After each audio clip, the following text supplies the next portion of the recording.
Question of the week 40. It's the new 20. It's the new 20. GamesBetter.com/forums. We are getting sauced. What is the nerdiest moment in your gaming experience? Or, like, what's the most you've geeked out over a specific game? And I'll maybe give you... This is to everyone in the room and to the listeners. Go to the forum or the main site in the features tab. Look for QOTW from Tyler Wilde. For me, the nerdiest moment, I brought this up before, was when like I was exchanging Animal Crossing information with people in college I'd never met. Like, we're sitting in class taking notes, and someone across from me notices I'm writing in my own ledger, like in the side of my philosophy notes, I'm writing Animal Crossing shit, and he notices and is like, "Dude, what kind of fruit do you have?" And we start start a very serious conversation. Okay, I've got cherries, but I need oranges. And also, do you know that next week is the fireworks contest? If I don't, and we're just very serious. And this guy is like twice the size of me, and looks like he could break a tree with his fucking nose. Like, he's huge, and he's like, "I love it." Like, and we just start bonding over this. And it was like when I left that class, I'm like, I'm a fucking dork. Like, this is really stupid. Everybody has a soft spot But for then- Ku Klux Slider. Yeah. The other one was at It was funnier than it got any credit for. Listen to podcast 45. It's great. E3 2004. Really quick. There was a. This is probably worse. It was a Square Enix panel to win a poster, to win swag, and they were asking. This is at E3, so it's people who know their Final Fantasy, and they're asking trivia questions.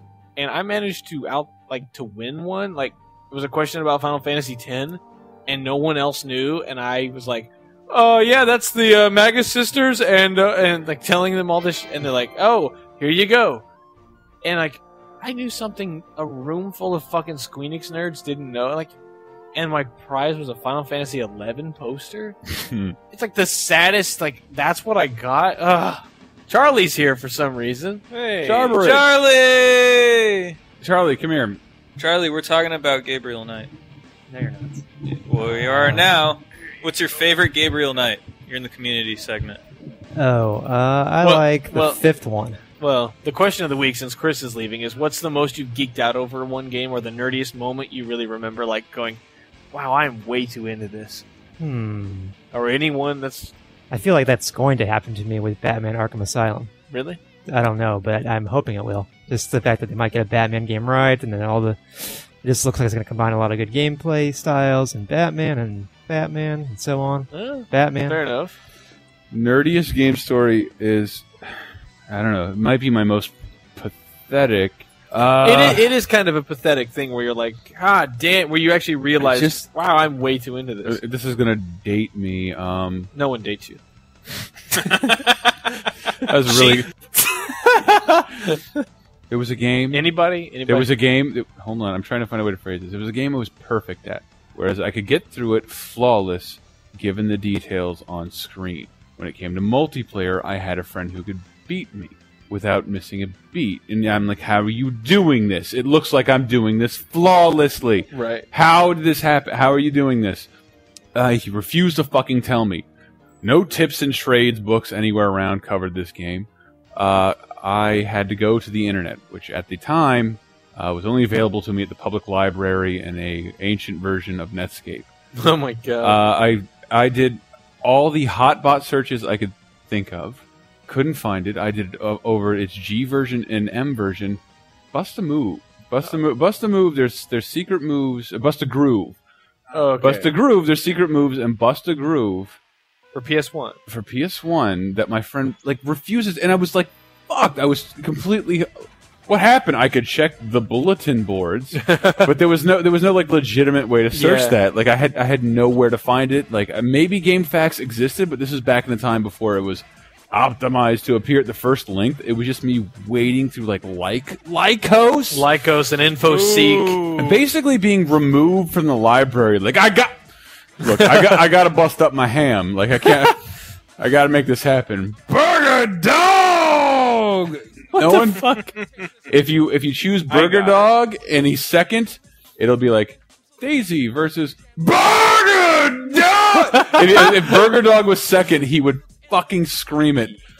Oh, Yeah, that's awesome. There was always a different ways of pronouncing character names, like Mhm. Kitty Ann versus Versus- Kitty Ann. Yeah, if it was only two actually, first or second, on top or bottom. I love that. Ham versus Ham. Anyway, very good, very good. Very, Is very, it- very, very, very, very good. There you go. I'm so glad Michael gets it. Canada. Really? I have 4 Metal Gear Solid stories, one right after the other. They'll be super quick, and they all for have it. to do with college. Metal Gear Solid 2, I've said this story on the air before, where myself, my girlfriend at the time, my roommate, were watching the opening of Metal Gear Solid 2. Yeah. Best thing I've ever seen at the time. And then afterwards, my girlfriend at the time said, I don't know what the fuck just happened. My roommate said, Shane, there's 3 people in this room, and 2 people have no idea what you're doing right now. Made me feel really bad. Next, like a year later, Metal Gear Solid 3. In our classical myth class, me and my friend are talking about it because it just come out. We're talking about the various bosses and what they can mean. Giant 300-person class, and we yelled at by the professor. That same friend, a couple months later, we see that in Smash Brothers Brawl, Solid Snake is announced to be a character. I call him in front of a different girlfriend at the time, leave a giant message where I'm just geeking the fuck out, and she's like, I have to go. Same girlfriend. Sony's press conference, E3. This was probably, I think it was the same day or the day before. Yeah, it was the same day. Yeah, same day. She came over and I was watching the first Metal Gear Solid 4 extended trailer because the first trailer was like, what is this? Right. And it was just super long, and I was like, oh, they're showing it! And I'm watching it, and I started reading her the subtitles because it's all in Japanese, it's like war, and it's like ID tags, soldiers carrying, and she just, halfway through it, she's like, hey, hun, I'm gonna go. And bam! Dun, dun, dun. Saying is broken up with. Wow, that's pretty good. That was it? That was all 4? Yeah. Oh, man, that segued nicely. Nerdiest moment. I would say every day of this job, every time I've ever gotten into an argument with somebody about the personalities, histories, and motivations of characters in Mortal Kombat. It's over, Jarek! And also, God, the first time I saw Ys, Book 1 and 2, running on a TV in a store. It was like a Fred Meyer, which is like a regional chain in the Northwest. Oh, like the Turbo Duo one? Yeah. The Turbo Duo one was the first time I'd ever seen a CD game running, and it looked like the opening to like a Robotech cartoon. And Yeah. there was the announcer talking, and it looks and sounds like absolute shit now. But like back then, I was moved to the point of tears. Like not actual tears, but I could feel them welling up, and I'm like, I'm such a dork. Yeah, that's right. Oh my god! 3 glimmers of light, his bottom lip quivering. Yeah. Oh, wow. Exactly. Somebody's gonna draw that now. I'll bet you. Yes! GIF, an animated Yeah, GIF. me as a 12-year-old with a beard. With a beard and a wedding ring. Exactly. Matt. Maddie. Let's see. The one I can think of is I got really, really hardcore into Warcraft 3. Warcraft Is 3? this the one that came after 2? Yeah, That was the one where everyone looked like Ugnaughts. Warcraft 3 is the one I have to explain to everyone that doesn't play games. It's the only one I've ever played. I I played have 1 to- and 2. Like, all the people who are non-gamers that I meet, I'm like, yeah, I like Warcraft 3. And they're like, oh, I know that. I'm like, no, not World of Warcraft. Right. Mhm. I have Yeah. to explain that to everybody. It's, yeah. But anyway, so yeah. I was just looking through the Warcraft 3 stuff, and I'm like, wait a minute, this hero's spell is the same name as a spell in Dungeons and Dragons. Oh, God! And then I started looking through stuff like, wait a minute, that item that guy has is the same name as this item in Dungeons and Dragons. And I came to the realization that like half the stuff in Warcraft 3 is the exact same names and functions as Dungeons and Dragons. God damn it! I really wanted to see you like whip out like a magnifying glass, and it's time to investigate. My monstrous manual says that Exactly. Oh, God. the helmet plus 9. And then the title screams across Keast Beat. But see, the And you first thought that went through my mind wasn't I'm a dork. It's Blizzard is fucking lazy for not making these up for themselves. This Ring of Fire. Then I realized I was a dork because that was my first thought. That does. I can top that actually for dorkiness. I was gonna say when she brought that up. Go In ahead, that go ahead. junior high, I was so ridiculously into Dungeons and Dragons that like I thought of that as like the definitive fantasy, and all other fantasy that I saw, whether it was related to that or not, I interpreted through the lens of Dungeons and Dragons. Like watching fucking Unico, I was like, oh, that guy's like a magic user. Well, maybe he's like an elf. He could do a magic missile probably, and it's like a form of high functioning autism. It's like, what the fuck was wrong with me? I guess I'd fucking ent. I don't know.